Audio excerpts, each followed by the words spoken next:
Hare Krishna. KC టాక్స్‌కి స్వాగతం. నేను లక్ష్మి. నిన్ను వినా సుఖముగాన నీరజనయన అంటూ త్యాగరాజస్వామి మధుర భక్తిని వర్ణిస్తూ అద్భుతమైన కృతి చేశారు. ఆ మధుర భక్తి పారవస్యంలో ఉన్న మునులు రామచంద్రమూర్తిని చూసి ఎంతో ఆనందంతో ఆయనని ముట్టుకోవాలని, ఆయనతో ఆడుకోవాలని, ఆయనతోనే జీవించాలని వారందరూ మానసికంగా రామచంద్రమూర్తిని వేడుకుంటారు. వారి ప్రార్థనను ఆలకించిన రామచంద్రమూర్తి, నేను ఈ జన్మలో కాకుండా మీకు వచ్చే అవతారంలో మీ కోరికను నేను నెరవేరుస్తాను. అంతేకాకుండా మీకు జన్మరాహిత్యాన్ని కూడా ప్రసాదిస్తాను అని చెప్పి వారికి వాగ్దానం చేస్తారు. ఆ తర్వాత ఏం జరిగిందో మనం కృష్ణ చైతన్య గారిని అడిగి తెలుసుకుందాం. హరే కృష్ణ. హరే కృష్ణ. రామచంద్రమూర్తిని చూసిన తాపసులు మనసునందు అమితమైన మోహం, మునుపెన్నడూ ఎరుగనటువంటి పారవస్యానికి లోనవుతారు. అది గ్రహించిన రామచంద్రమూర్తి, మీ ఈ ఆర్తిని నేను వచ్చే అవతారంలో నెరవేరుస్తానని వారికి వాగ్దానం చేసిన తర్వాత అక్కడి నుంచి దండకారణ్యం లోపలికి ప్రయాణం మొదలుపెడతారు. ఆ తర్వాత ఏం జరిగిందో మీరు మాకు వివరించండి. శ్రీరామ రామ రామేతి రమే రామే మనోరమే సహస్రనామ తత్తుల్యం రామనామ వరాననే. జై శ్రీరామ్. రామచంద్రమూర్తిని చూచి విపరీతమైన మోహం కలిగిన ఋషులు ఎప్పుడూ అనుభవించనంత తన్మయత్వానందాన్ని వాళ్ళందరూ అనుభవించారు. దీర్ఘకాలంగా తపస్సులు చేసి ఆత్మానందాన్ని పొందటానికి ప్రయత్నిస్తున్న తాపసులందరూ ప్లస్ ఆత్మసాధన మోక్ష సాధన చేస్తున్న తాపసులందరికీ వారి శరీర అంతర్గతంగా కలిగిన ఆనందం చాలా తక్కువనే చెప్పుకోవచ్చు. సారూప్యంగా పరమాత్మ ఒక అవతారంగా రామచంద్రమూర్తిగా వాళ్ళ ముందుకు వచ్చినప్పుడు ముందెన్నడూ లేనటువంటి ఒక విచిత్రమైన అనుభూతి కలిగింది. వాళ్ళని వాళ్ళు మర్చిపోయారు. వాళ్ళు చేస్తున్న సాధనను మర్చిపోయారు. వాళ్ళు అన్ని ఇంద్రియములను జయించి మనసుని కూడా జయించామని అనుకుంటున్న వాళ్ళ మనసుల్లో ఒక్కసారిగా రామచంద్రమూర్తి యొక్క సాకారము పట్ల ఆకర్షణ కలిగింది. ఇదే మనిషి జీవితంలో అతి ఉత్తమోత్తమ స్థితి. మనందరం ఏమనుకుంటామంటే ఏ ఎమోషన్స్ లేని స్థితికి చేరుకుంటే అదే నిజమైన ఒక ప్రయోజనము, అదే అతి ఉత్తమమైన స్థితో అనుకుంటాం. కానీ ఒక రామదాసుకు కానీ, ఒక త్యాగరాజుకు కానీ, ఒక పురందరదాసుకు కానీ ఇత్యాది అనేకమైన కలియుగంలో వచ్చిన ఆచార్యులు రాముడి యొక్క విగ్రహ రూపాన్ని చూచి ఆయన యొక్క లీలలను చదివి ఎన్నోసార్లు ఇలాగ తన్మయత్వానందభర స్థితిలోకి జారుకొని వాళ్ళ శరీరాలను కూడా మరిచిపోయే అంతగా వాళ్ళు విలపించారు. దీనినే విప్రలంబ భావం అంటారు. ఆ శబరికి కలిగిన అనుభూతి, ఆ రామదాసుకు కలిగిన అనుభూతి, ఒక అన్నమాచార్యులకు కలిగిన అనుభూతి, ఒక త్యాగరాజులకు కలుగుతున్న అనుభూతే ఇవాళ ఈ ఋషులందరూ ఇక్కడ అనుభవిస్తున్నారు. ఇదే సారూప్యమైన రూపాన్ని మనసున స్మరించి ఆ రఘురాముడు పట్ల ఒక జీవి పూర్తిగా శరణాగతి పొంది ప్రపత్తి పొంది రామనామమును ఉచ్చరించటం వల్ల కలిగే ఒక ప్రయోజన స్థితి. అందుకే త్యాగరాజు అంటారు పిబరే రామరసమని.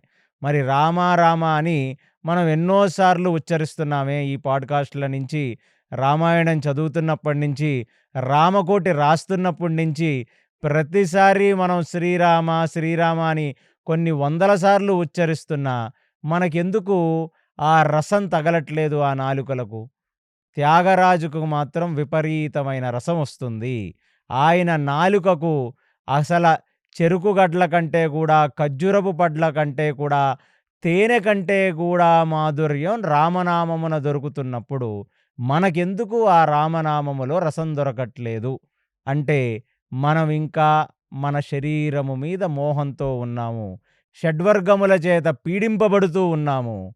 ఇంద్రియ భోగానికి అలవాటు పడి ఇహంలో ఉన్న రుచులతో మనం మన జీవిత ప్రయోజనాన్ని మర్చిపోయాం.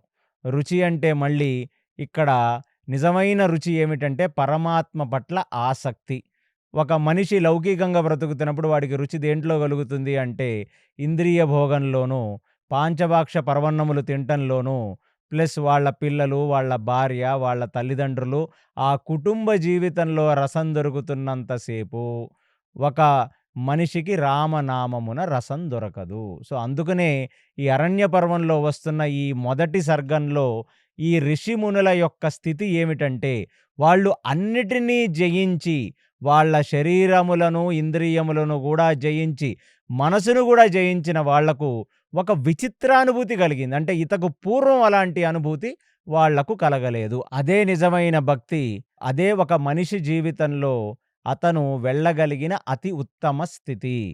సో, ఇలాగ భక్తి అనుభవాలు ఆ రాముడిని పూజిస్తున్న, ఆ రాముడిని త్రికరణ శుద్ధిగా ఆరాధిస్తున్న ఎందరో మహనీయులకు, ఆ తులసీదాసు నుంచి ఉత్తరంలో, దక్షిణంలో రామదాసు వరకు, త్యాగరాజు వరకు ఇలాంటి రామానుభూతి, రాముడి యొక్క రూపం పట్ల ఆకర్షణ, రాముడి యొక్క నామం పట్ల ఆకర్షణ కలిగే ఒక స్థితి కలియుగంలో కూడా మనం అందరం కూడా చేరవచ్చును అనే ఒక వృత్తాంతాన్ని వాల్మీకి ఈ ఘట్టంలో ఋషులు, తాపసులు, మునుల యొక్క మానసిక పరిస్థితికి సాధన చేయటం వల్ల మనమందరం కూడా చేరవచ్చును.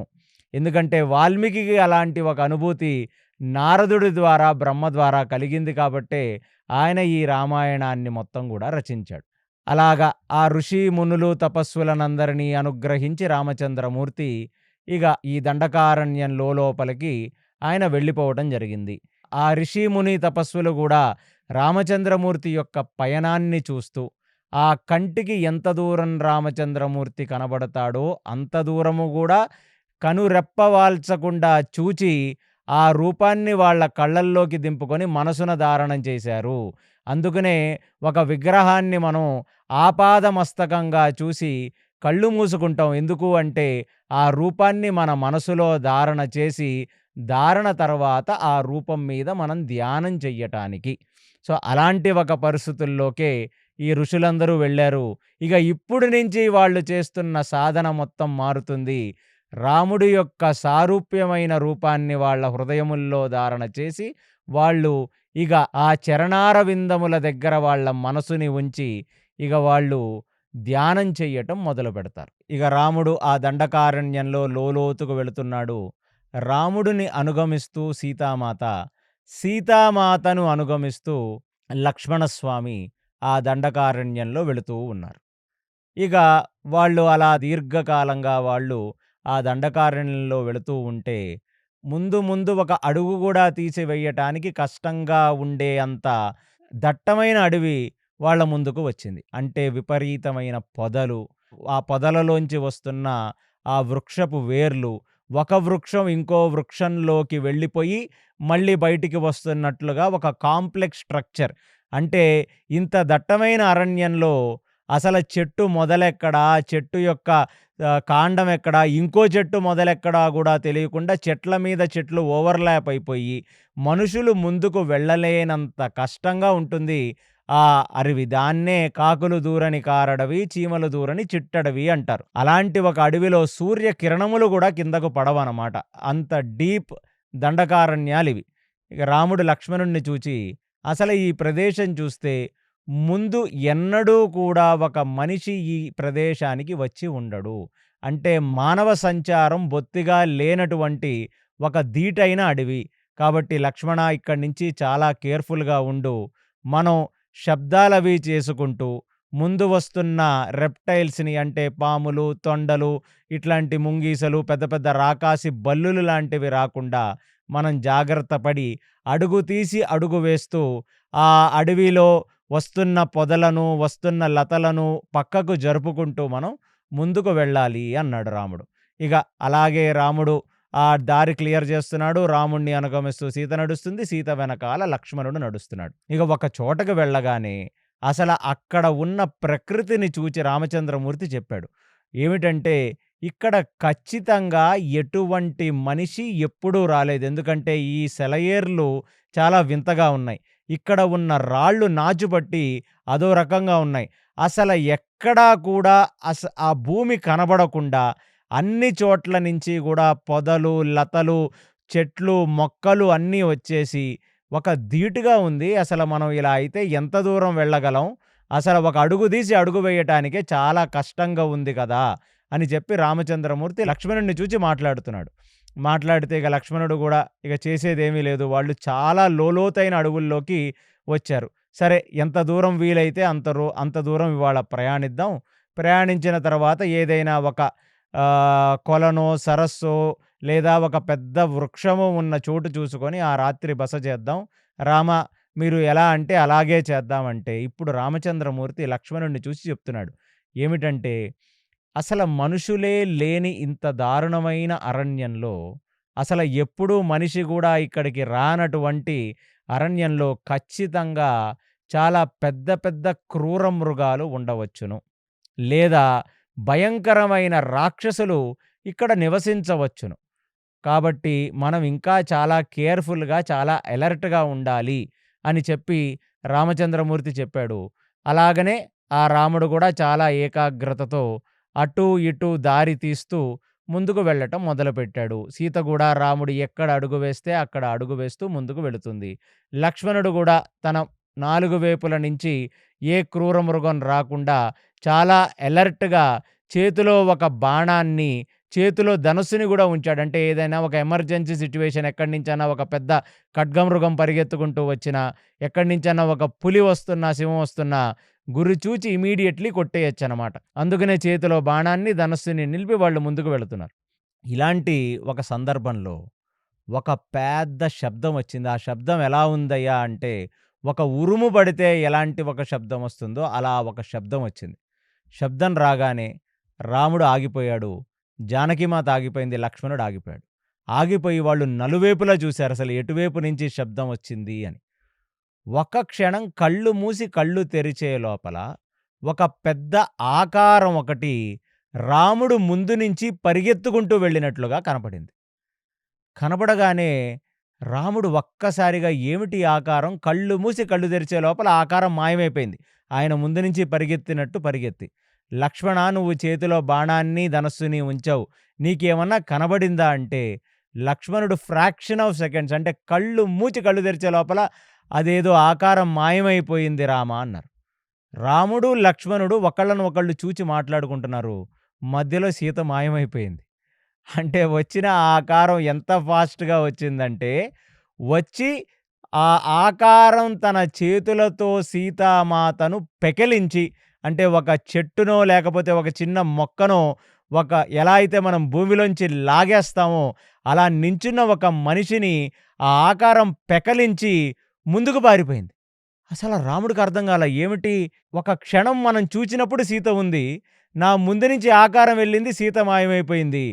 అసలు ఏమిటని ఆయనకు అర్థం కాక, ఆయనకి ఒక్కసారిగా ఆ సీత గుర్తుకు వచ్చి, సీతకు ఎలాంటి ఒక ప్రమాదం జరిగిందో, ఏ రాక్షసి ఒక మాయ చేసిందో అని చెప్పి, రాముడు ఒకవైపుకి, లక్ష్మణుడు ఒకవైపుకి పరిగెత్తారు. అసలు వాళ్ళకి ఎక్కడ చూచినా సీతామాత కనపడట్ల. ఏమిటి? ఏం జరిగింది? అని వాళ్ళు అటు ఇటు పరిగెడుతూ ఇక అంతా మర్చిపోయి, ఆ రాముడు తన చేత్తో ఒక ఖడ్గాన్ని పట్టుకొని, ఆ ముందు వస్తున్న చెట్లను, మొక్కలను కోసుకుంటూ ముందుకు పరిగెడుతున్నాడు. లక్ష్మణుడు తన చేతిలో ఒక ఖడ్గాన్ని పట్టుకొని, ఆ చెట్లని, ఊడలని, ఆ మర్రి చెట్టు ఊడలని అవి ఇవి కోసుకుంటూ వాళ్ళు వెళుతుంటే, ఒక పెద్ద చెట్టు కింద ఒక భయంకరమైన రాక్షసుడు, ఆ రాక్షసుడు ఎలా ఉన్నాడంటే వాడి మొఖం అన్నీ కూడా గుంటలు గుంట్ల కింద, ఆ మొఖం చాలా దారుణంగా కొందరు తమిళ్ సినిమా విలన్‌లని చూపిస్తారు చూసారా? మనకి మొఖమంతా చాలా రంధ్రాలు రంధ్రాలుగా ఏర్పడి చూడటానికి చాలా జుగుప్సకరంగా ఉంటుంది.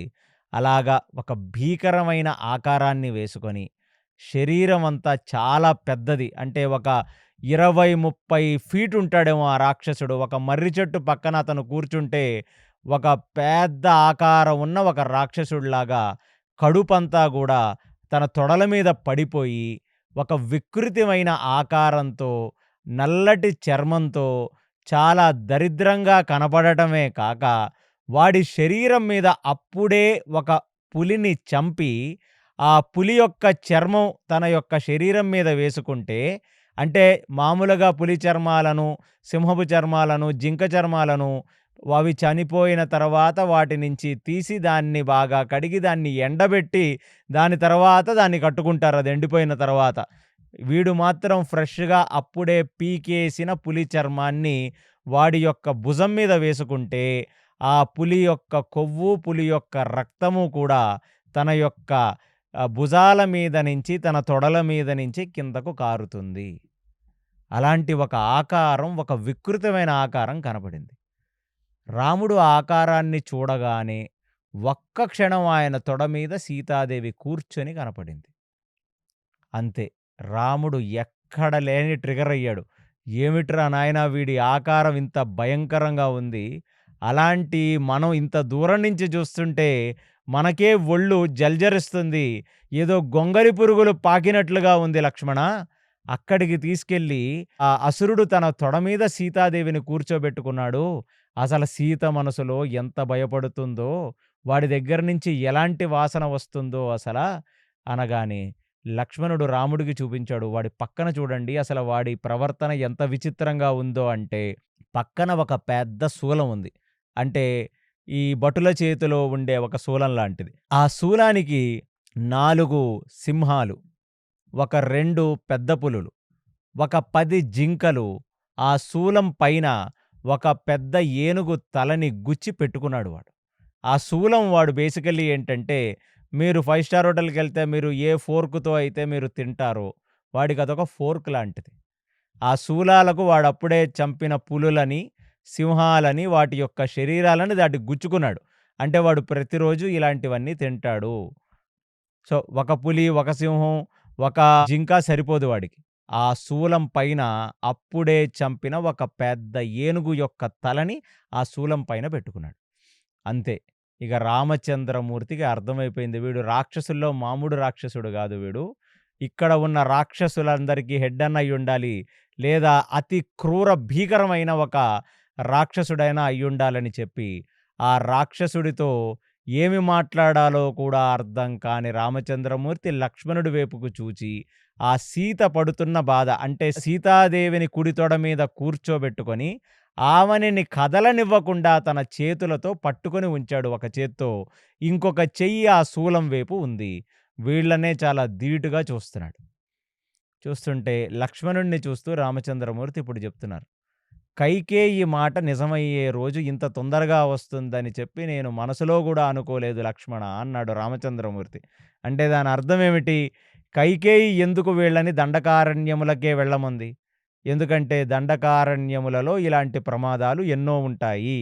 కాబట్టి వీళ్ళు దండకారణ్యంలోకి వెళితే ఖచ్చితంగా ఇలాంటి ఒక రోజు వస్తుంది. ఏ రాక్షసో, ఏ రాక్షసుడో లేదా పెద్ద పెద్ద రాకాసి బల్లులో, పులులో, పెద్ద పెద్ద కొండ సిలువలో ఇవన్నీ వీళ్ళని తినేస్తాయి.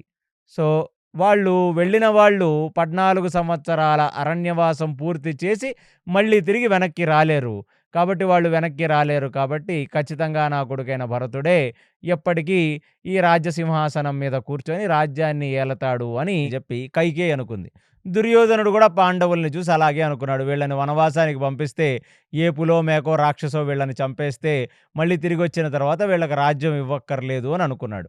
సో, అలాంటి ఒక పరిస్థితిని అర్థం చేసుకోగలిగాడు కాబట్టే రామచంద్రమూర్తి కైకేయి యొక్క హృదయం ఇంత తొందరగా నెరవేరుతుంది, కైకేయి ఆశ ఇంత తొందరగా నెరవేరుతుందని నేను కలలో గూడా ఊహించలేదు లక్ష్మణ అన్నాడు. అనగానే ఇక లక్ష్మణుడు ఆ రాక్షసుడి వైపు చూచి భీకరమైన నాతాన్ని చేసి, "నువ్వు అర్జెంటుగా మా వదిననైన సీతామాతను నీ తొడ మీద నుంచి తీసేసి కింద పెట్టవలసినది. ఒక జుగుప్సకరంగా ఉండే ఓ అసురుడా! నువ్వు మర్యాదగా ఆ సీతామాతని కింద పెట్టేసి ఇక్కడి నుంచి వెళ్ళిపోతే నువ్వు బ్రతికిపోతావు. మా అన్న ఆగ్రహానికి లోనైతే రేపటి సూర్యుడిని చూసే అదృష్టం నీకు కలగదు. కాబట్టి నువ్వు ముందు మేము చెప్పినట్లుగా సీతామాతని కింద పెట్టేసి ఇక్కడి నుంచి వెళ్ళిపోమన్నాడు." వెళ్ళిపోమనగానే ఆ అసురుడు అప్పుడు వరకు వాడు ఒక ఆహ్, తల కిందకు దించుకొని ఉన్నవాడు ఇప్పుడు తల పైకెత్తాడు ఈ సౌండ్ రాగానే. వాడు తల పైకెత్తితే ఎలా ఉందంట అంటే తన కళ్ళు 2 ఎర్రగా అయిపోయి, ఆ కంట్లోంచి గూడా రక్తం కారుతుందా అన్నట్లుగా ఒక జుగుప్స కలిగించే మొఖం అది. దానితో రామచంద్రమూర్తిని చూశాడు. చూసి అసలు మీరు ఏ ఆశ్రమానికి సంబంధించిన వ్యక్తులు మీరు? నేనీ అరణ్యంలో ఎన్నో సంవత్సరాలుగా తిరుగుతున్నాను. మీరు చూడటానికి ఒక చిన్న చిన్న పిల్లల్లాగా ఉన్నారు. అంటే మీరు వానప్రస్థాశ్రమానికి వచ్చే మనుషుల్లాగా ఏమీ లేరు. అంటే మీరేదో సీనియర్ సిటిజన్స్ లాగా కనపడట్లేదు. చూడటానికి యవ్వనంలో ఉన్న రాకుమారుల్లాగా ఉన్నారు. ఆ యవ్వనంలో ఉంటూ మళ్ళీ జుట్లు, గడ్డాలు పెంచుకున్నారు. సో, యవ్వనంలో ఉన్నవాడికి అసల ఈ అరణ్యాలతో పనేమిటి? నువ్వు ఏ ఆశ్రమవాసానికి చెందినవాడివి? అదే కాకుండా మరి తపస్సులు చేసుకోటానికి మేమొచ్చాము అని అనుకుంటే, మధ్యలో ఇలాంటి ఒక కోమలిని, ఒక అందమైన స్త్రీతో తిరుగుతున్నారు. అంటే మీరు ఖచ్చితంగా ఏమైనా ఫ్రాడ్ సాధువులా మీరు? మీరసల నాకు ఒక ఆశ్రమంలో ఉన్న వ్యక్తుల్లానే కనబడట్లేదు. ఒక దొంగ సన్యాసుల్లాగా మీరు కనబడుతున్నారు. అందులోనూ సన్యాసి వేషధారణ చేసిన వాడికి స్త్రీతో పనేమిటి? స్త్రీతో ఎటువంటి పని ఉండదు. ఇక్కడ ఈ వానప్రస్థాశ్రమానికి వచ్చేసే ఋషులు, మునులు అందరూ గూడా వాళ్ళ భార్యలను పెద్ద కొడుకుల దగ్గర వదిలేసి 50, 60 సంవత్సరాల తర్వాత వస్తారు. సో, మీ వేషధారణ చూస్తుంటేనే నమ్మశక్యంగా లేదు. 1 యంగు, 2 అందమైన స్త్రీతో తిరుగుతున్నారు. ఇక 3 అసల మీరు నిజంగా తాపసుల్లాగా బ్రతకడానికి వస్తే చేతిలో ఆ బాణాలు, బాణతూణీరాలు, ఈ ఖడ్గాలు ఇవన్నీ ఏమిటి? ఎవడినిరా మీరందరూ మోసం జేస్తున్నారు? అని రామచంద్రమూర్తి వైపుకి, లక్ష్మణుడి వైపుకి చూస్తూ అరుస్తున్నాడు వాడు గట్టిగా. ప్లస్ సీతామాతని కదలనివ్వకుండా వాడి యొక్క కుడి చేత్తో సీతామాతని పట్టుకొని ఉన్నాడు. అంతే. ఇక రామచంద్రమూర్తికి ఎక్కడ లేని కోపం వచ్చింది. ఎందుకంటే వీడే ఒక పరమ అధార్మికుడిలాగా ఉంటే వీడు మా ధర్మాన్ని ఎంచుతున్నాడు. అది పక్కన పెడితే ఇప్పుడు రామచంద్రమూర్తిలో ఉన్న ప్రత్యేకత ఏమిటంటే ఎవర్రా మీరు ఇలా ఉన్నారని అడిగితే ఆయన యొక్క వాస్తవాన్ని చెప్తాడు రామచంద్రమూర్తి. ఇప్పుడు రామచంద్రమూర్తి చెప్పాడు, నేను దశరథుడు పుత్రుడైన రామచంద్రుడిని. నా పక్కన ఉన్నవాడు నా తమ్ముడైన లక్ష్మణుడు. ఆవిడ నా ధర్మపత్నైన సీత.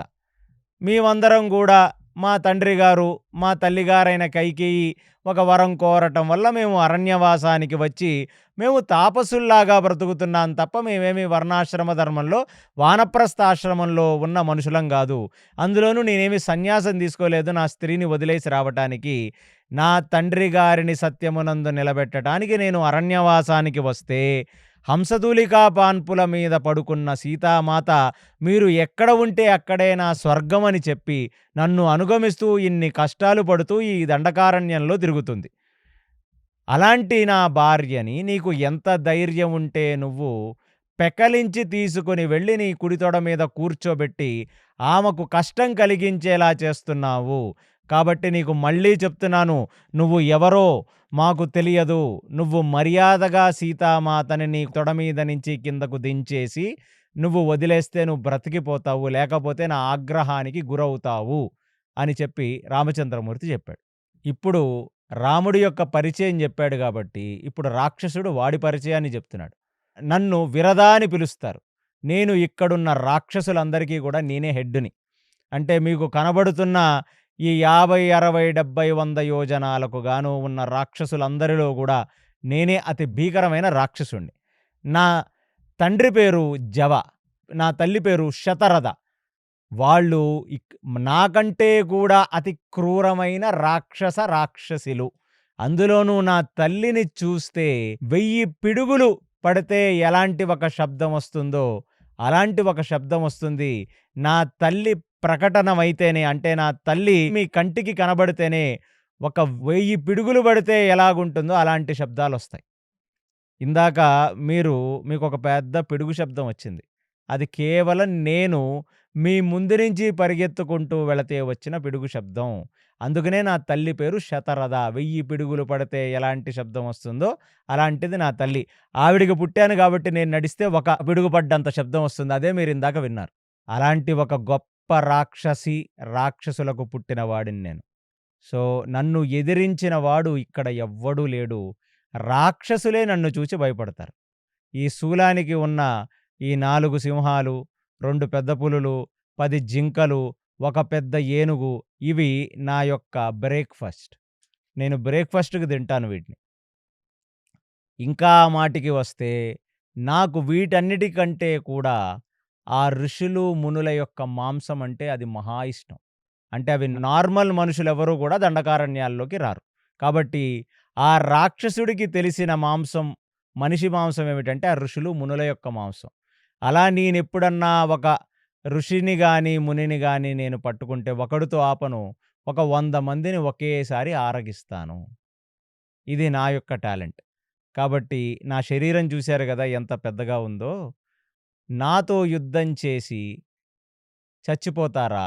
లేకపోతే మీ ప్రాణాలను అరిచేతుల్లో పెట్టుకొని ఇక్కడి నుంచి పారిపోతారా? అని ఈ విరద అనే రాక్షసుడు రామచంద్రమూర్తితో అన్నాడు. రాముడు ఇప్పుడు విరదని చూసి, "నేను నీకు ఇతకు పూర్వమే చెప్పాను. నన్ను అనుగమిస్తూ వచ్చిన నా సహధర్మచారిణి. సీత మీద చిన్న గీత పడిందంటే విరద, నీ కంఠం కోసేస్తాను. కాబట్టి నీకు నేను 5 నిమిషాలు టైమ్ ఇస్తున్నాను. మర్యాదగా నువ్వు సీతని కింద పెట్టి, సీతను మా దగ్గరికి పంపించేసి అంటే సీతని నీ తొడ మీద నుంచి తీసేసి, కింద పెట్టేసి, వెనక్కి తిరిగి చూడకుండా నువ్వు వెళ్ళిపోయావా, నువ్వు బ్రతికిపోతావు.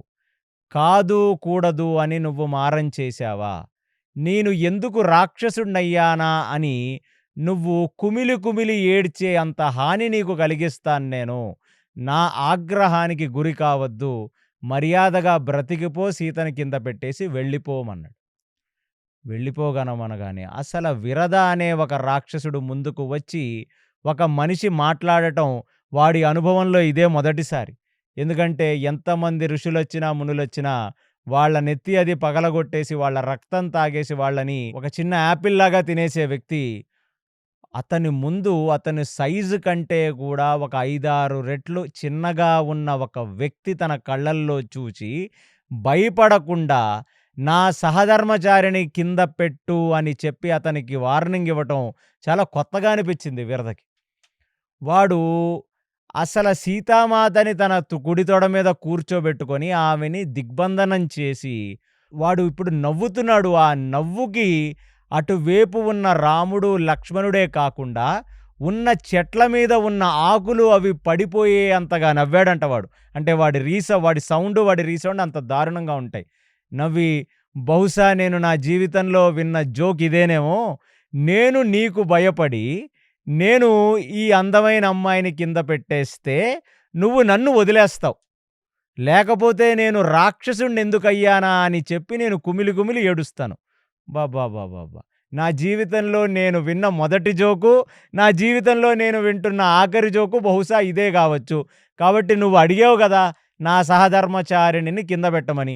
ఇప్పుడు నేను జెప్తున్నాను. అసల మీ రూపాలు చూడటానికి నాకు నమ్మశక్యంగానే లేవు.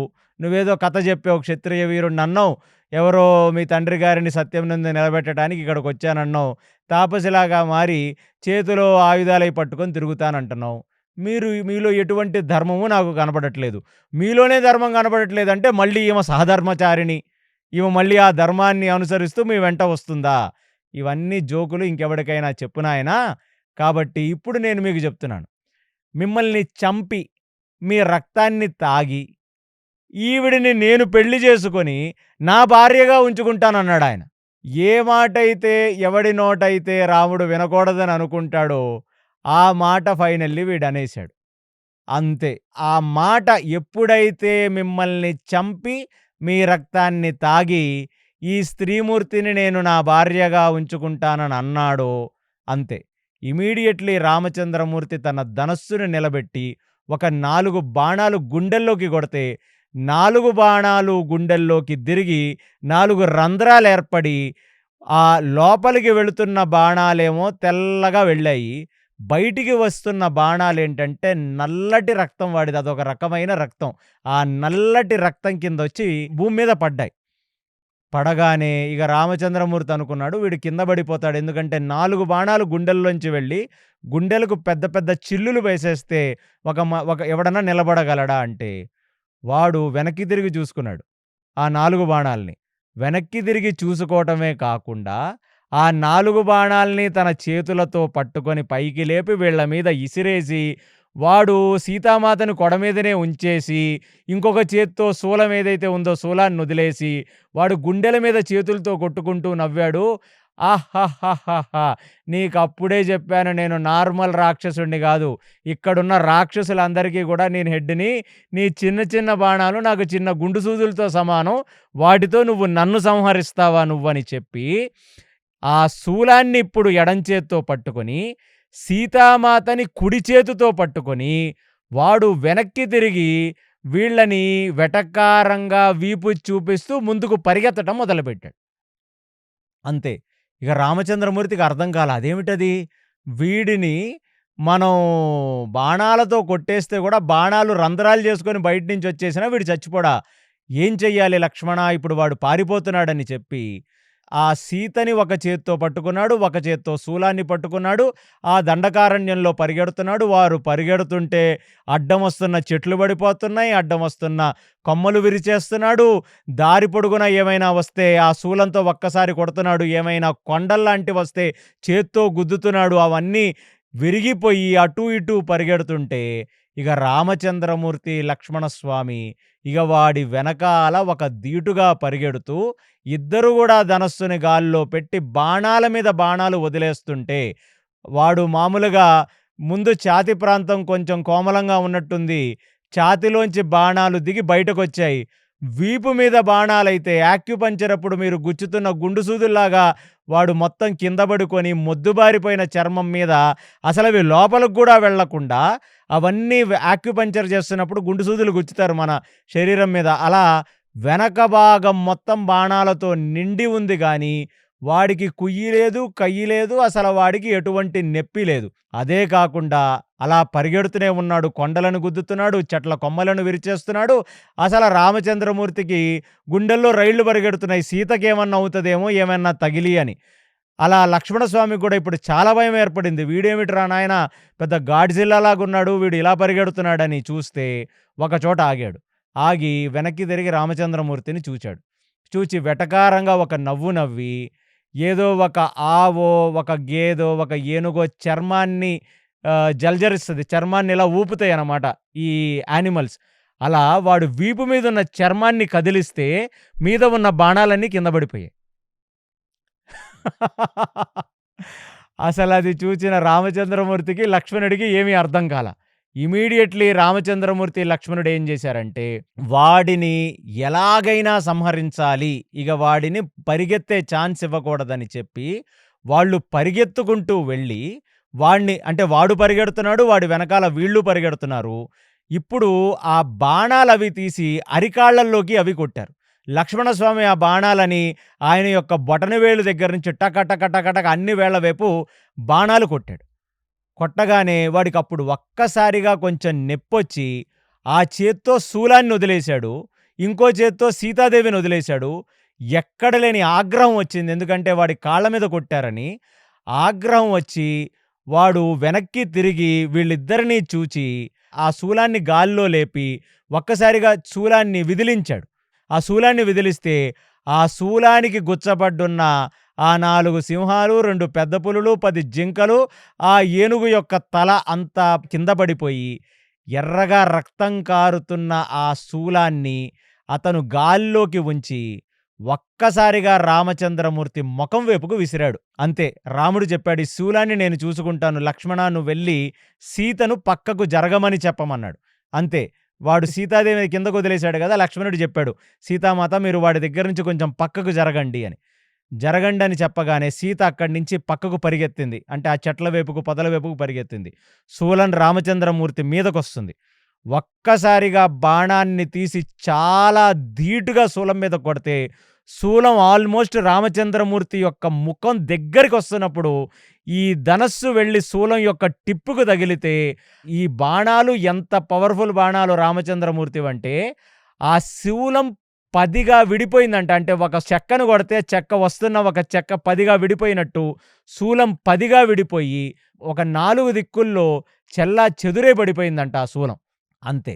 అది చూచిన రాక్షసుడికి ఎక్కడ లేని కోపం వచ్చింది. ఇప్పుడు కుడివైపుకు చూశాడు. తన వెంట తీసుకొచ్చిన ఆ స్త్రీమూర్తి ఎక్కడుందని. ఆ స్త్రీమూర్తి ఇప్పుడు కొంచెం దూరం పారిపోయింది. ఇక వాడి కళ్ళ వైపు, వాడి ఛాతీ వైపు, వాడి భుజాల వైపు లక్ష్మణస్వామి బాణాల మీద బాణాలు కొట్టేస్తుంటే, ఇప్పుడు రామచంద్రమూర్తి వైపుకి, లక్ష్మణుడి వైపుకి వచ్చి అమాంతంగా దూకేద్దామని జెప్పి, వాడు తన శరీరం యొక్క బరువునంతా తీసుకొని వచ్చి, ఒక్క దూకుడు దూకాడు రామచంద్రమూర్తి వైపుకి. అంతే. ఏదో ఒక కొండ ఆయన మీదకు పడుతున్నట్లుగా ఆయనకనిపిచ్చింది. ఆయన కొంచెం పక్కకు జరిగాడు. వాడు కింద పడితే, కింద ఉన్న పెద్ద పెద్ద ఆ కొండరాళ్ళు, ఆ కింద ఉన్న రాళ్ళు, రప్పలన్నీ గూడా పిండి పిండయిపోయినియంట. ఒక పెద్ద దుమ్ము పైకి లేచింది. అంతే.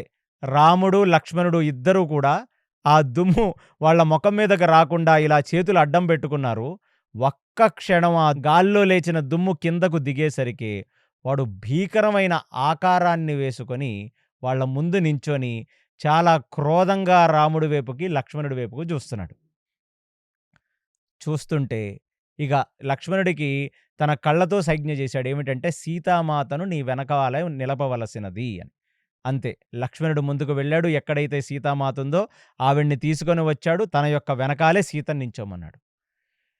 ఇక రాముడిని గుద్దటానికని వాడు తన చేతులతో, మోచేతులతో, అరచేతులతో రాముడు ఎక్కడ నిలబడితే అక్కడ గుద్దుకుంటూ, వాడు విపరీతంగా నేలకేసి తన పిడికెళ్ళు బిగించి గుద్దుతుంటే, రాముడు ఎక్కడ వాడి పిడికెల పడుతుందో అక్కడి నుంచి ఇటువైపుకు జంప్ చేస్తున్నాడు, అటువైపుకు జంప్ చేస్తున్నాడు.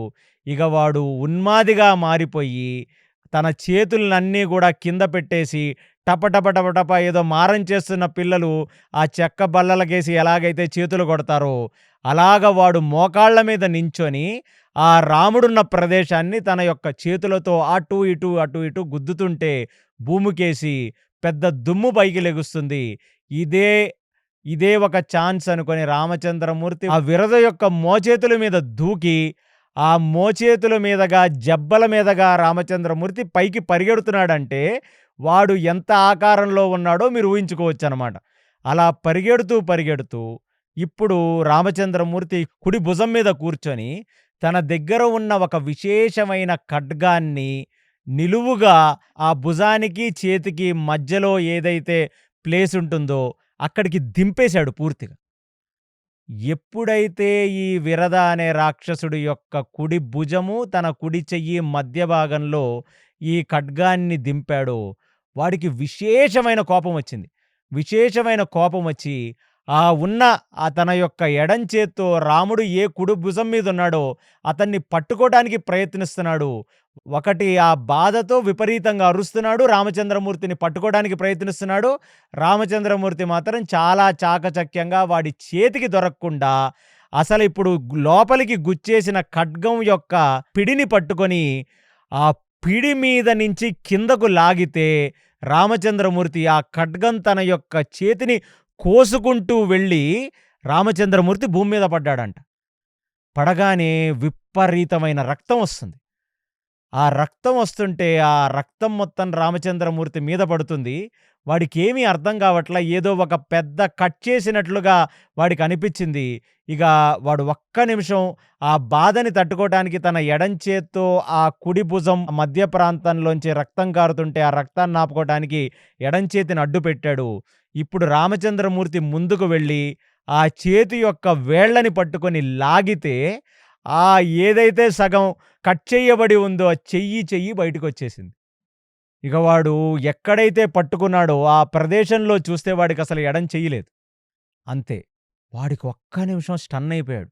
తన జీవితంలో ఎంతో కాలం బ్రతికాడు. దీర్ఘకాలంగా బ్రతికిన రాక్షసుడు వాడు. వాడికివాళ ఎడం చెయ్యి లేదు. అసలు ఇది ఏమిటి? ఇది ఎలా జరిగిందని చెప్పి వాడు ఆలోచించుకునే ఒక గ్యాప్ కూడా ఇవ్వకుండా, ఇప్పుడు లక్ష్మణుడు వీపు మీద నుంచి పరిగెత్తుకుంటూ వచ్చి ఎడంచేతి మీద కూర్చొని వాడి యొక్క చెవుని, వాడి యొక్క మెడని, వాడి యొక్క కుడి చేతిని మొత్తం కూడా విశేషంగా గాయపరిస్తే, ఆ రాక్షసుడు ఏం చెయ్యాలో అర్థం కాక అతను కాళ్ళ మీద నిలబడి తన ఒళ్ళంతా జల్జరిస్తున్నట్లుగా ఒకసారి ఊపేస్తే లక్ష్మణస్వామి ఆ కుడి చేతి మీద నుంచి కిందకు దూకాడు.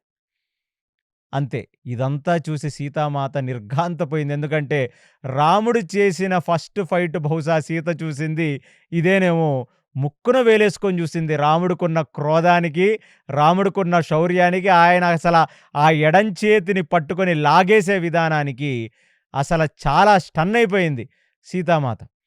ఇంకా వాడిప్పుడు ఏం చెయ్యాలో అర్థం కాక, అసలు వీళ్ళ నుంచి తప్పించుకుందామని జెప్పి, ఇక ఆ అరణ్యంలో పరుగులెత్తటం మొదలుపెడితే, ఇగ వాడు పరిగెత్తుతుంటే వాడి పక్కన్నించి రామచంద్రమూర్తి, లక్ష్మణస్వామి పరిగెడుతూ, లక్ష్మణుడు అతని యొక్క కుడి తొడ మీద దూకి, ఆ తొడ మీద నుంచి పరిగెత్తుకుంటూ నెత్తి మీదకు వచ్చి, ఆ లక్ష్మణుడు ఆ విరద యొక్క జుట్టు పట్టుకొని, విరద యొక్క కళ్ళ మీద, విరద యొక్క ముక్కు మీద, విరద యొక్క నోటి మీద గుద్ది, గుద్ది, గుద్ది పూర్తిగా మొత్తం ముఖమంతా చిట్లిపోయి, ఆ మొఖం మీద నుంచి రక్తం వచ్చేటట్టుగా గుద్దేస్తే, ఒక్కసారిగా ఆ విరద అనే రాక్షసుడు భూమి మీద అమాంతంగా ఒక కర్రతోసి ఎలా పడుతుందో అలా పడ్డాడంట.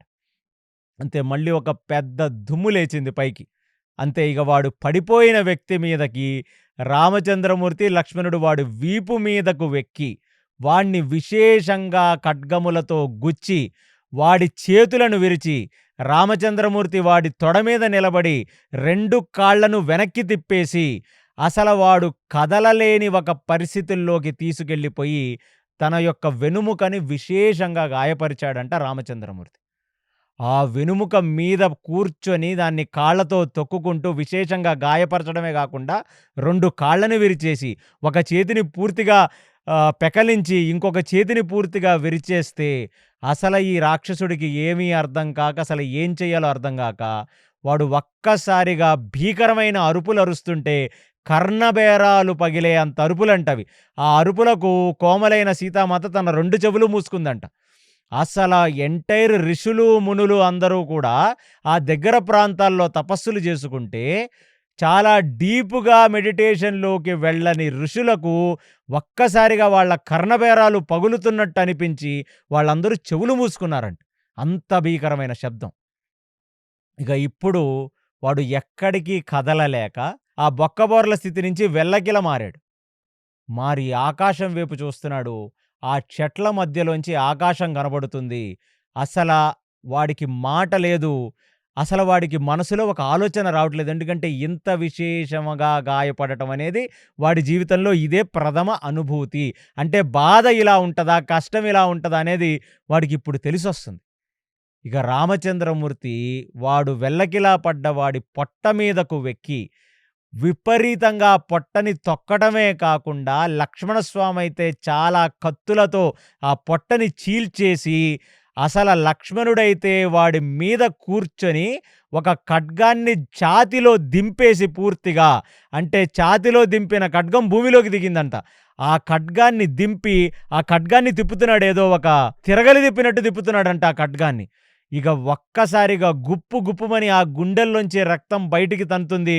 లక్ష్మణస్వామి మొఖం మొత్తం గూడా ఎరుపెక్కింది. శరీరం మొత్తం గూడా ఆ నీచుడి యొక్క రక్తంతో తడిచిపోతే, ఇప్పుడు రామచంద్రమూర్తి చేతిలో ధనస్సుని పట్టుకొని తన ఎడం కాలుతో వీడి కంఠాన్ని నొక్కి గట్టిగా తొక్కుతుంటే, అప్పుడు వాడి నోట్లోంచి నొరగ వచ్చి, నోట్లోంచి ఒక రక్తపు వాంతొచ్చి, అదంతా గూడా ఆ ప్రదేశమంతా రక్తంతో నిండిపోయిందట. వాడి కళ్ళు బైర్లు గమ్మాయి. ఒక్కసారిగా వాడికేం అర్థం కాలేదు. ఏమిటి నన్ను వీళ్ళు మామూలు రివెంజ్ తీర్చుకోవట్లేదు. ఏ ముహూర్తాన సీతని తీసుకొని వచ్చి నేను నా కుడి తొడ మీద కూర్చోబెట్టాను. వీళ్ళు నా సమస్త అంగములను నాశనం చేసేశారు. సాష్టాంగ నమస్కారం చేయటానికి ఇక అంగములు లేవు. అంగములు అక్రవక్రంగా అస్తవ్యస్తంగా తిరిగిపోయాయి అవన్నీ గూడా. ఎక్కడ లేని రక్తం గారిపోతుంది. శరీరంలోంచి కొవ్వు బయటకొచ్చేస్తుంది. ఏమి చెయ్యాలో అర్థం కాని ఒక స్థితిలోకి వాడు జారుకుంటే, లక్ష్మణుడు గుండెల్లోకి గుచ్చి ఒక తిరగలు తిప్పుతున్నట్టుగా తిప్పుతున్నా మరణం రావట్లేదేమిటి అని చెప్పి, ఎక్కడ లేని బాధపడ్డ లక్ష్మణుడు ఇప్పుడు కిందకు వెళ్ళి ఏ తొడ మీదైతే సీతామాతని కూర్చోబెట్టుకున్నాడో ఆ తొడని చెక్కేయటం మొదలుపెట్టాడు. కానీ రాముడు కంఠాన్ని తొక్కుతున్నాడు ఎడంకాలుతో. లక్ష్మణుడు ఈ రాక్షసుడి యొక్క కుడి తొడని చెక్కేస్తున్నాడు. గుండెల్లోంచి విపరీతమైన రక్తం కారిపోతుంది. పేగులు బయటకొచ్చేశాయి. కొవ్వు బయటకొచ్చేసింది. వీడు మాత్రం చావట్లేదు. అప్పటికీ ఆ ఊపిరి కొనసాగుతూనే ఉంది. ఒక్క క్షణం వాడు శరీరాన్ని ఇంచు గూడా కదలలేని పరిస్థితులలో రామచంద్రమూర్తి పీకని తొక్కుతుంటే, ఆ దృశ్యం గూడా పడిపోతుంది రాక్షసుడిది. ఇప్పుడు ఒక్కసారిగా కళ్ళు మూశాడు. కళ్ళు ముయ్యగానే రాముడి యొక్క స్పర్శ చేతనో, ఆ లక్ష్మణుడి యొక్క గాయముల చేత కలిగిన బాధకు నిదర్శనంగానో వాడికి జ్ఞానం స్ఫురణకొచ్చింది. వాడు చిత్తం వాడి స్ఫురణకొచ్చింది. వాడికి జ్ఞానబలి వెలిగింది వాడికి. ఎలిగి ఒక్కసారిగా సైగ జేశాడు. ఒక్కసారి నా పీక మీద నుంచి కాలు తీయమని రాముడిని సైగ జేశాడు. రాముడిని సైగ జేస్తే దయామయుడు గాబట్టి రాముడు ఆ పీక మీద నుంచి కాలు తీయగానే, రామా నాకు నువ్వెవరో అర్థమయ్యింది. నాకిప్పుడు తెలిసొచ్చింది. అసలు నేనెవరో గూడా నాకిప్పుడే తెలిసొచ్చింది. నన్ను నన్ను తుంబురుడు అని పిలుస్తారు. నేను ఒక విశేషమైన గంధర్వుడిని.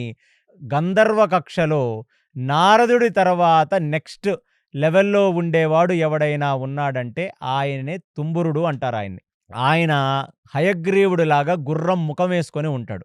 చేతిలో ఒక విశేషమైన వీణని పట్టుకొని, చేతిలో చిడతలు పట్టుకొని, ఆ నారదుడు మనిషి రూపంలో ఉంటాడు. తుంబరుడు గుర్రం రూపంలో ఉంటాడు.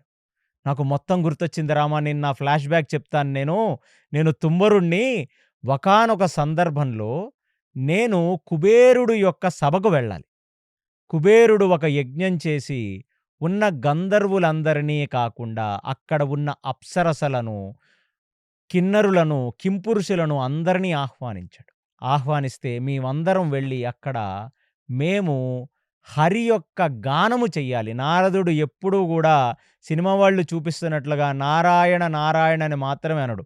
ఆయన కర్ణాటక సంగీతం లాంటివి కొన్ని లక్షల సంగీతాలు తెలిసిన నారదుడు ఆ వీణలో మీకు తెలియని రాగాలు, మీకు తెలియని ఎన్నో శృతులు అంటే భూమి మీద ఉన్నవి కొన్నే.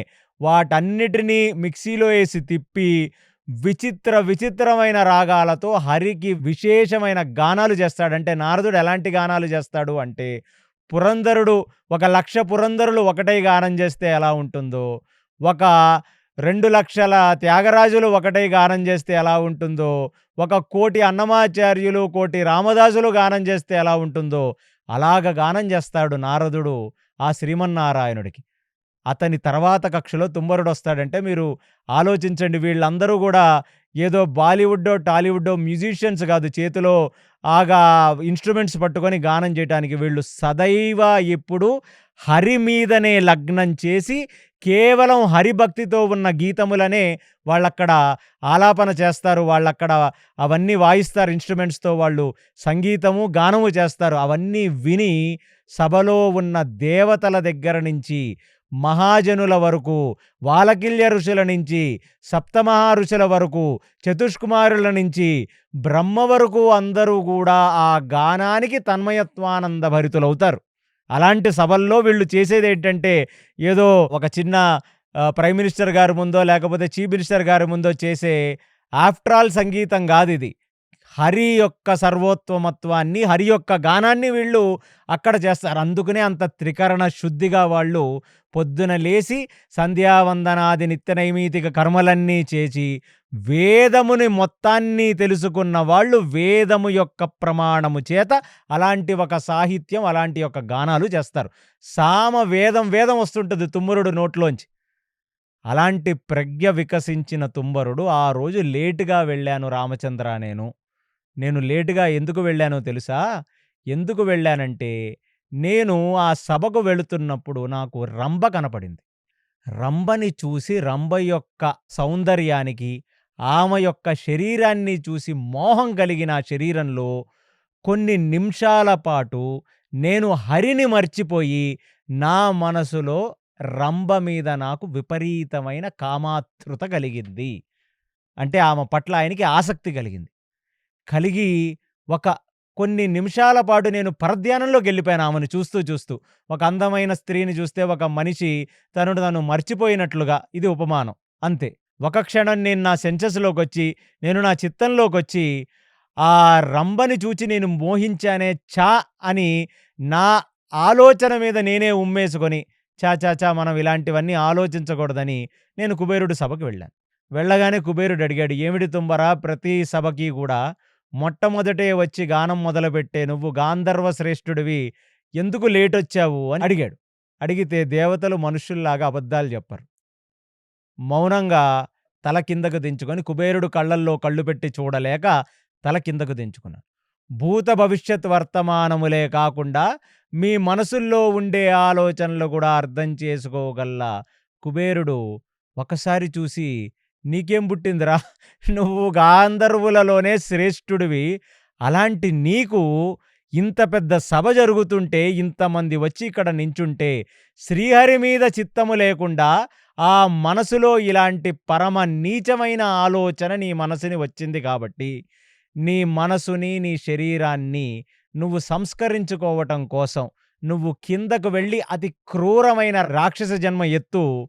దానివల్ల ఈ శరీరం అంటే ఎంత దౌర్భాగ్యమైన శరీరమో, ఈ కామం అంటే అతి హేయమైన కామమో నీకు అర్థమై వస్తుంది. అప్పుడే నువ్వు చేసిన ఈ పాపానికి పాప ప్రక్షాళన జరిగి నీకు నీ గాంధర్వత్వం తిరిగొస్తుంది లేక సిద్ధిస్తుందని చెప్పి శాపమిచ్చాడు.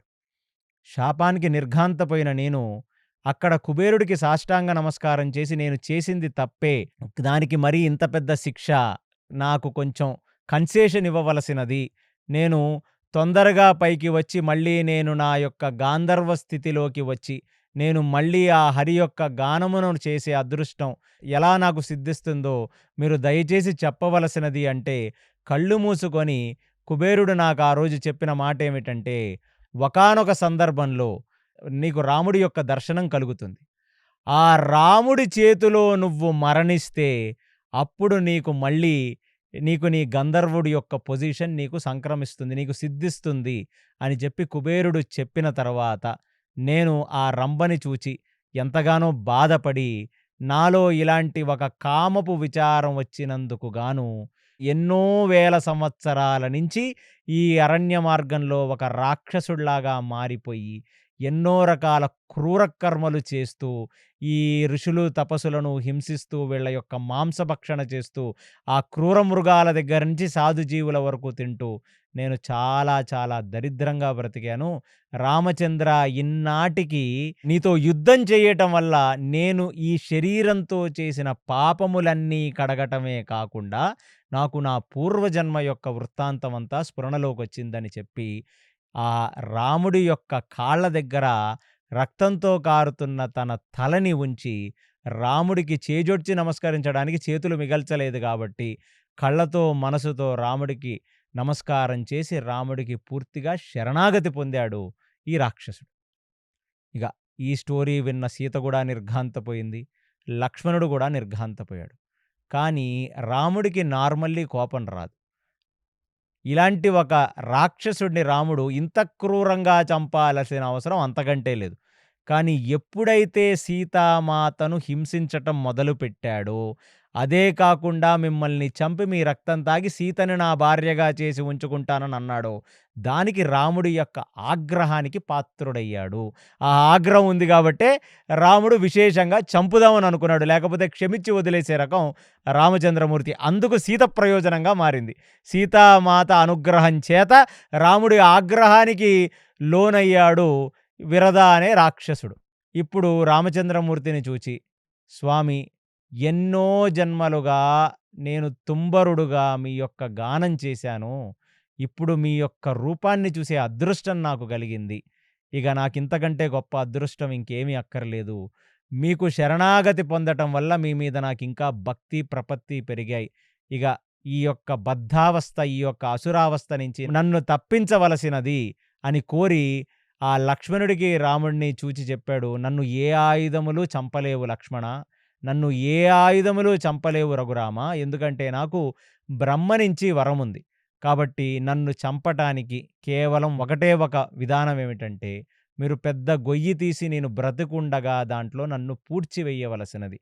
ఎప్పుడైనా ఒక పెద్ద దేవత గాని, గంధర్వుడు గాని, కిన్నరుడు గాని, కింపురుషులు గాని, ఆ దేవతా తారతమ్యంలో ఉండేవాళ్ళు ఎప్పుడైనా పాపము చేత అసుర యోనిలో వాళ్ళు జన్మ గాని తీసుకున్నట్లయితే, మళ్ళీ వాళ్ళ అసురత్వం పోయి వాళ్లకు మళ్ళీ దైవత్వం సిద్ధించాలంటే దానికి ఒకే ఒక ప్రక్రియ, వాళ్ళని పూడ్చిపెట్టటం. కాబట్టి ఆ ప్రక్రియని మీరు చెయ్యవలసినది అని చెప్పి కైదండం పెట్టడానికి చేతులు లేక ఆయన తన యొక్క కళ్ళ చేత, సైజ్ఞ చేత వాళ్ళకి నమస్కరించాడు. ఇక రామచంద్రమూర్తి గూడా అక్కడ ఒక పెద్ద గొయ్యి తవ్వించారు. అదేదో ఒక 30, 40, 50 అడుగుల్లాంటి ఒక పెద్ద గొయ్యి తవ్వించి, అందులో రాముడు, లక్ష్మణుడు కలిసి రాక్షసుడిని దాంట్లోకి పడేసి, ఇప్పుడు ఆ మట్టిని ఆ రాక్షసుడు మీదకు వేస్తుంటే, ఆ రామచంద్రమూర్తిని చూస్తూ ఎంతో తన్మయత్వానంద భరితుడైన ఈ రాక్షసుడు, ఇగ వీళ్ళు పూడ్చడంతో ఇగ నాకు ఈ అసురత్వం పోయి నేను మళ్ళీ ఆ తుంబురుల్లాగా, నేను ఆ గాంధర్వ కక్ష ప్రథముల్లాగా నేను వెళ్ళిపోతాననే ఆనందంతో పూడుస్తుండగా, రామ మీరు నాకు ఇంత విశేషంగా మీరు హెల్ప్ చేసి, నా యొక్క ఈ శాపం నుంచి, పాపం నుంచి నన్ను కడిగి నాకు మళ్ళీ గంధర్వ స్థితిని మీరు ప్రసాదిస్తున్నారు రామా! నేను మీకేమి తిరిగి ఇవ్వగలను? కాకపోతే మీరు ఖచ్చితంగా ఇంత దీటైన దండకారణ్యంలో సంచరిస్తున్నారు కాబట్టి, ఇక్కడి నుంచి తూర్పుగా మీరు వెళితే అక్కడ ఒక గొప్ప మహర్షి. ఆయన పేరు శరభంగ. ఆయన చాలా గొప్ప తపస్వి. ఆయన దగ్గరికి మీరు వెళ్ళవలసినది.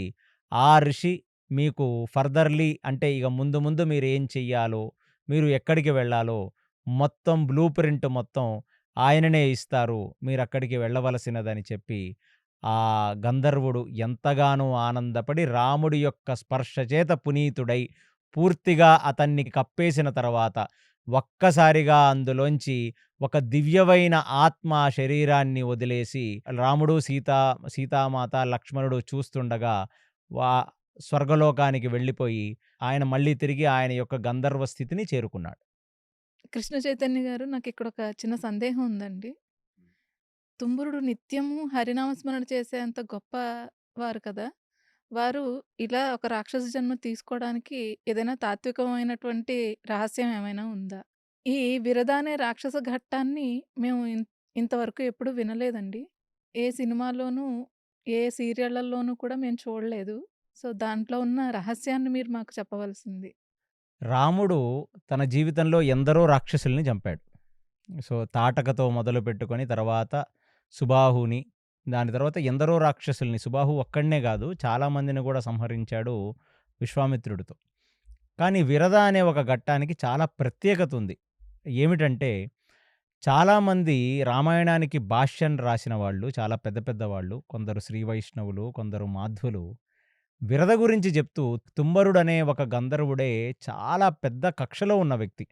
దానికి మనం ఎప్పుడన్నా ఈ పురాణాలవి తెలుసుకుంటున్నప్పుడు మనకు ఒక బేసిక్ అండర్‌స్టాండింగ్ ఉండాలి. ఏమిటంటే, సినిమా వాళ్ళు చూపించినట్లుగా స్వర్గలోకం అనేది ఏదో ఒక పెద్ద ఇంద్రభోగం అంటాం మనం. అదేదో ఒక పెద్ద భోగవంతమైన ప్లేసు.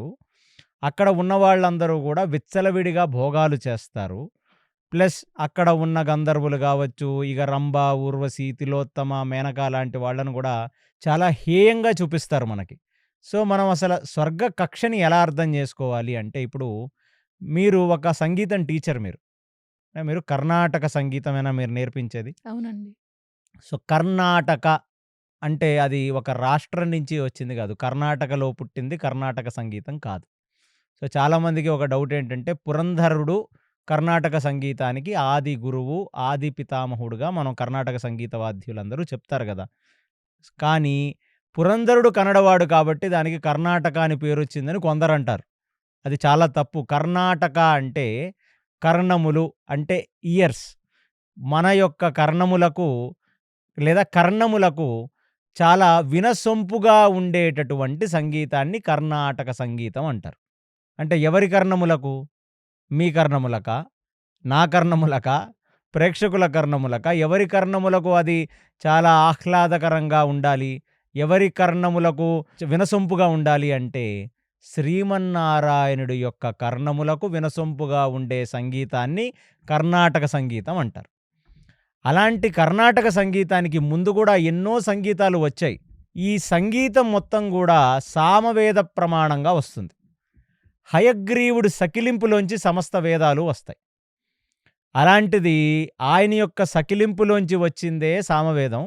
సామవేదము యొక్క అంతర్భాగమే ఈ సంగీతం. అలాంటి కర్ణాటక సంగీతం అనేది అక్కడ ఇంద్ర సభలో గానీ, బ్రహ్మ సభలో గానీ, కుబేర సభలో గానీ, ఎందరి సభలో జరుగుతుంటే వాళ్ళందరూ సినిమా పాటలు పెట్టుకొని మీరు ఏదో ఒక కాన్ఫరెన్సుల్లో డాన్సులేస్తున్నట్లో, లేకపోతే మీరు ఏదైనా మీ పెళ్ళిళ్ళల్లోనూ, పేరంటాల్లో ఉన్నట్లుగా ఉండే ఒక సో కాల్డ్ ఇంద్రియ భోగములతో ఉండే ఒక ఆహ్లాదమైన ఎన్విరాన్మెంట్ ఉండదక్కడ. అక్కడ ఆ సభల్లోకి ఉత్తమోత్తమమైన ఋషులొస్తారు. మీకెప్పుడన్నా ఒక ఆలోచన రావాలి. మనకు మామూలుగా సినిమా వాళ్ళు చూపిస్తున్న ఒక ఇంద్ర సభలో అక్కడ సప్తమహా ఋషులు గడ్డాలు, జడలు అవి పెట్టుకొని వాళ్ళు కూర్చుంటారు. వాళ్ళ ముందు చాలా హేయంగా బట్టలేసుకుంటున్న రంభ, త్రిలోత్తమ, మేనకలు రకరకాల భంగిమల్లో నాట్యాలు చేస్తుంటే, అవన్నీ చూడటానికి ఏమిటి దాంట్లో యొక్క అంతరార్థం? వాళ్ళందరూ ఏం చూస్తుంటారక్కడ? స్త్రీ యొక్క శారీరక సౌందర్యాన్ని చూస్తారా? ప్లస్ వాళ్ళు డాన్సులేస్తుంటే ఎనకమాల ఒక జాజ్, ఒక పాపు, ఒక విచిత్రమైన మ్యూజికల్ నడుస్తూ ఉంటే, వాళ్ళందరూ గూడా భోగంలో ఉంటారని మీరనుకుంటున్నారా? ఎప్పుడన్నా ఆలోచనొచ్చిందా మీకిది? అసలేం జరుగుతుందక్కడ అని? రాలేదండి. ఆ! అవన్నీ మీకు జరుగుతున్న హాలీవుడ్డు, టాలీవుడ్డు, బాలీవుడ్డు కాన్ఫరెన్సులు కావవన్నీ. అంటే జరుగుతున్న ఒక ఈవెంట్స్ కావవన్నీ. జనాలందరూ వాళ్ళని మర్చిపోయి, అవతల వ్యక్తి చిన్న చిన్న బట్టలేసుకొని డాన్సులేస్తుంటే ఎనకాల సంగీతకారులు సంగీతం వాగించే అంత జుగుప్సాకరమైన ఎన్విరాన్మెంట్ గానీ, అంత హేయంగా ఇంద్రియములకు వశమైన బ్రతుకులు గూడా దేవతలవి గానీ, గంధర్వులవి గానీ కాదు. వాళ్ళందరూ సాధన చేస్తున్నారు. ఏ సాధన చేస్తారు? గంధర్వులందరూ గూడా సంగీతమనే ఒక సాధన ద్వారా మోక్షం పొందటానికి ప్రయత్నిస్తున్నారు. వాళ్ళు అమితమైన పుణ్యం చేసి వాళ్ళు గంధర్వ కక్షకి వెళ్లారు. కక్షకి వెళ్ళిన తర్వాత వాళ్ళు ఒక త్యాగరాజులాగా, ఒక అన్నమయ్యలాగా, ఒక తులసీదాసులాగా, ఒక మీరాబాయిలాగా వీళ్ళందరూ కూడా ఆ కక్షలో ఉండి సంగీత గానం చేత శ్రీమన్నారాయణుడిని సేవించుకునే ఒక పరిపక్వ దిశలో ఉంటారు వాళ్ళందరూ. వాళ్ళు గానం చేస్తే అక్కడ వీళ్ళందరూ ఏసే నృత్యాలు ఈ రంభ, త్రిలోత్తమ, మేనక ఇత్యాది వాళ్ళు ఏసే నృత్యాలన్నీ ఏమిటనుకుంటున్నారు?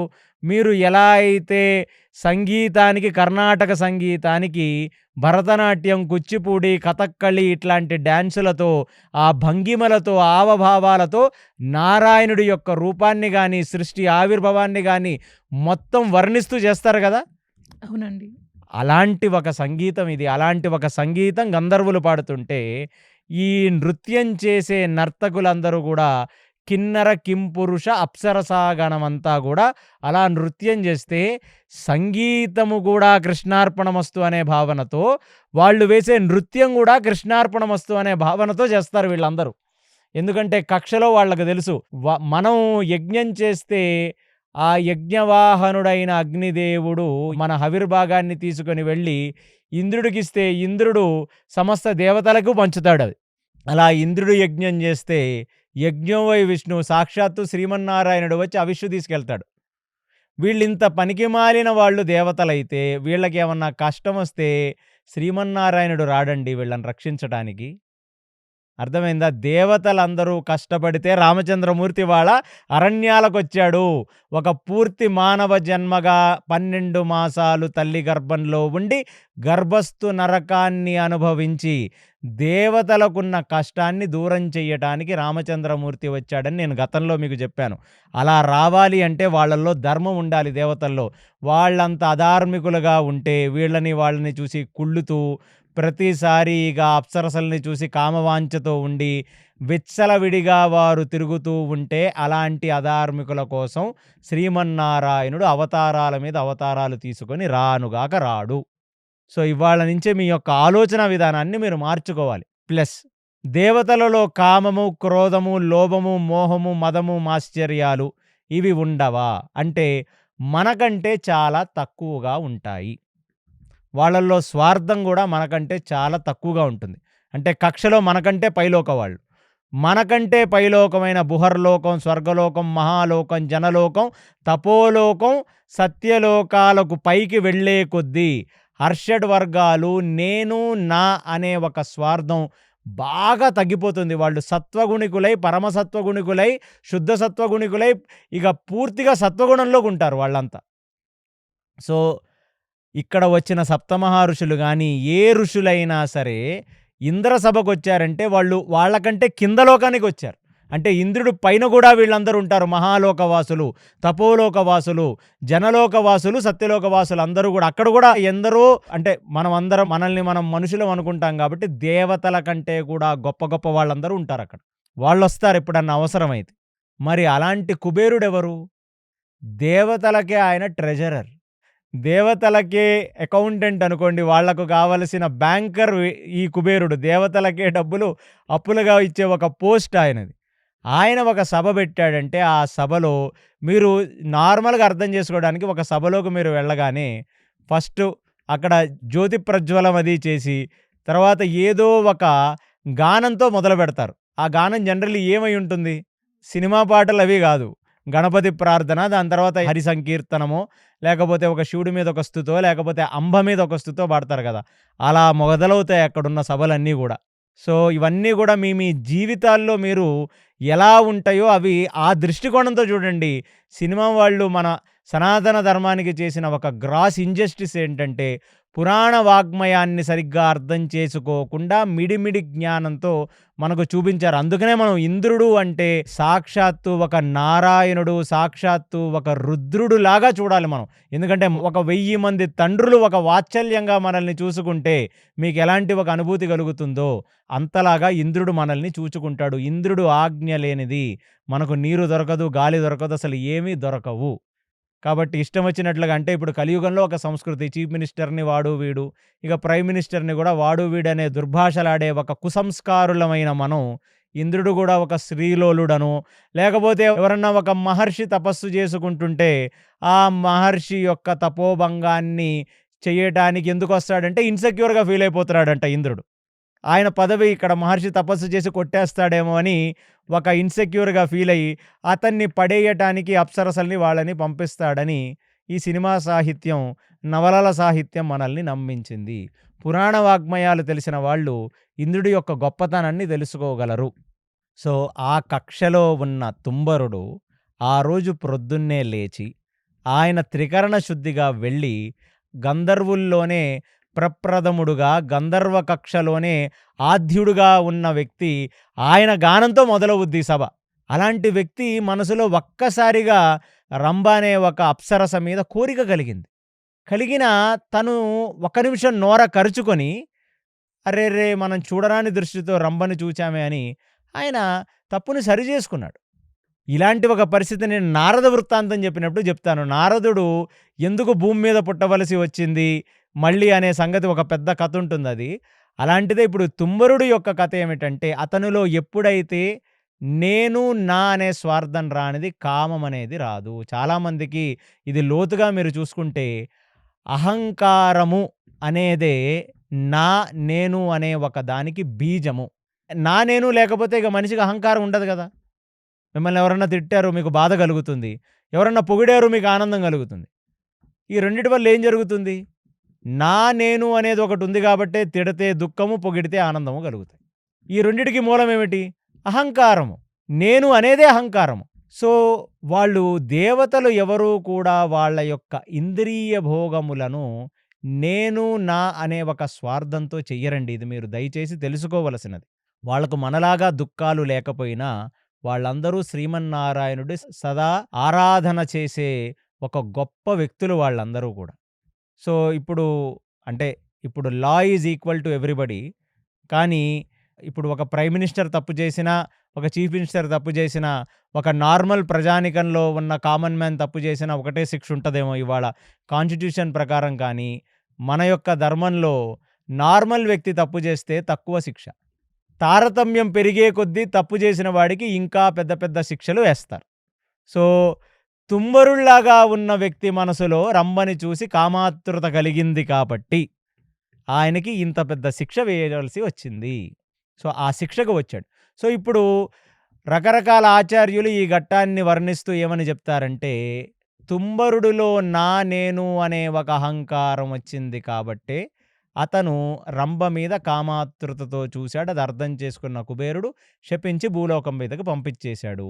ఇక్కడ వచ్చిన తర్వాత వాడు విపరీతంగా ఆ స్వార్థం పెరిగిపోయి, విపరీతమైన అహంకారం పెరిగిపోయి, పేట్రేగిపోయి ఉన్న ఋషులను, మునులనే కాకుండా ప్రాణకోటిని ప్లస్ అసురులంటే ఏమిటంటే వాళ్ళు సృష్టిలో ఉన్న ధర్మాన్ని ఏదీ నిర్వర్తించకుండా సృష్టి ధర్మాలలోకెళ్ళి వేళ్ళు పెట్టి ఆ ధర్మం తప్పేటట్టుగా ప్రవర్తిస్తుంటారు. అదే రావణుడు చేస్తుందిప్పుడు. ఆ రావణుడు అది చేస్తున్నాడు కాబట్టి రావణుడు అందరికంటే గొప్ప అసురుడు కాబట్టి ఈ అసురులందరూ ఎళ్లి ఆ కక్షలో చేరారు. ఆయన పెట్టిన పార్టీలో వీళ్ళందరూ ఒక ఎమ్మెల్యేలు, ఎంపీల కింద జాయిన్ అయ్యారనమాట. సో, అందులో ఒకడు ఈ విరద గూడా. విపరీతంగా పేటరేగిపోతున్నాడు. ఇంకా ఇలాంటి రాక్షసులు దండకారణ్యంలో ఎందరో ఉన్నారు. వాళ్ళందరినీ రాముడు సంహరిస్తాడు. కానీ ఫస్ట్ శుభారంభం అనమాట. ఎందుకంటే ఇక్కడ ఋషులు ఆయన్ని మొరబెట్టుకున్నారు రాక్షసులు ఇబ్బంది పెడుతున్నారని. కాబట్టి రామచంద్రమూర్తి మనలో ఉన్న అహంకారాన్ని చంపటమే ఈ విరదాసురుడు యొక్క సంహారము యొక్క రహస్యము. అందుకనే శరీరాన్ని అంత ఖేదబెట్టి అతన్ని అన్ని రకాలుగా గాయపరిచి అతన్ని సంహరించాడు. ప్లస్ వాడి యొక్క పాపం ఎప్పుడు పండింది? సీతామాతను అపహరించటం వల్ల పాపం పండింది. ప్రతివాడికి ఒక పాపం పండాలి. సో, ఒక రకంగా సీతామాత ఇతన్ని అనుగ్రహించింది కాబట్టి వీడి దృష్టి సీతామాత మీద పడింది. లేకపోతే సీత గాని, ద్రౌపది గాని వీళ్ళిద్దరూ గూడా వీళ్ళు మామూలు మనుషులే గాదు. వీళ్ళకి పంచభూతాకృతమైన శరీరాలుండవు. ఉండవనేది గూడా ఎలాగ నిరూపించారు వ్యాస వాల్మీకులు? అక్కడేమో ద్రౌపది అగ్నిలోంచొచ్చింది. ఇక్కడ సీత భూమిలోంచొచ్చింది. వీళ్ళు ఒక మనిషి కడుపులో 9 మాసాలో, 12 మాసాలో గర్భవాసం చేసి రాలేదండి. వాళ్ళని ముట్టుకోలేరు రాక్షసులు. అలాంటిది వీడి దృష్టి ద్రౌపది మీదకి ఎవడెవడి దృష్టి పడిందో వాడు చచ్చిపోయాడు మహాభారతంలో. సీత మీద ఎవరెవరి దృష్టి పడుతుందో వాళ్ళందరూ చచ్చిపోతారు ఇక ఫ్యూచర్‌లో గూడా రావణాసురుడితో సహా. కాబట్టి వీడి పాపం ఎప్పుడు పండిందంటే వీడి దృష్టి ఎప్పుడైతే సీతామాత మీద పడిందో, ఆ సీతామాతను అపహరించే ప్రయత్నం చేశాడో, అక్కడ రాముడు వచ్చి వీడిని సంహరించి, మనలో ఉన్న అహంకారాన్ని సంహరించి, ఆ రాక్షసుడు చివరాఖరిగా రాముడి యొక్క చరణారవిందములకు ఆయన శరణాగతి ప్రపత్తి పొందాడో, ఆయనకు మళ్ళీ ఆయన యొక్క గంధర్వత్వం సిద్ధించింది. సో, తాత్వికంగా ఇది ఒక ఫస్ట్ బోణీ చేశాడు రాముడు. వేట మొదలయ్యింది అని చెప్పాను నేను. సో, ఈ వేట ఇక్కడి నుంచి మొదలైంది. తుంబురుడు లాంటి వ్యక్తికి ఆయన పాప విమోచనం చేశాడు. తద్వారా తద్వారా వాల్మీకి మనకు ఈ రామాయణంలో అహంకారాన్ని మనం రాముడు చరణారవిందాల దగ్గర పెడితే అప్పుడు మనకు నిజమైన ఒక సాధన మొదలవుతుంది అనే ఒక తాత్వికం దగ్గర మనం ఇవాళ ఈ ప్రవచనాన్ని ముగిస్తూ, ఇక ఎలా అయితే విరద అనే రాక్షసుడు చెప్పాడో శరభంగ అనే ఒక ఋషి దగ్గరికి వెళ్ళవలసినది అని, అలాగే ఇక రామచంద్రమూర్తి, సీతామాత, లక్ష్మణస్వామి ముగ్గురు కూడా ఆ దండకారణ్యంలో ప్రయాణించి ఇక శరభంగుడి యొక్క ఆశ్రమ పరిసరాలలోకి చేరుతున్నారు అనే దగ్గర మనం ఇవాళ ఈ ఉపన్యాసాన్ని ముగించుకొని, ఆ శరభంగుడి దగ్గర ఏం జరిగింది, అక్కడి నుంచి రాముడి యొక్క పయనం ఎలాగా కొనసాగుతుందనేది తెలుసుకుందాం. శ్రీరామ రామ రామేతి రమే రామే మనోరమే సహస్రనామ తత్తుల్యం రామనామ వరాననే. జై శ్రీరామ్. సర్వం శ్రీకృష్ణార్పణమస్తు. హరి ఓం. విన్నారు కదండి! రామచంద్రమూర్తి అరణ్యవాసంలో ప్రప్రథమంగా చేసిన విరద అనే రాక్షస వధ. ఆ రాక్షసుడు చెప్పిన ప్రకారమే శరభంగ ఋషి దగ్గరకు రామచంద్రమూర్తి ప్రయాణం మొదలుపెడతారు. ఆ తర్వాత ఏం జరుగుతుందో వచ్చే భాగంలో తెలుసుకుందాం. అంతవరకు చూస్తూనే ఉండండి కేసీ టాక్స్ తెలుగు. హరే కృష్ణ.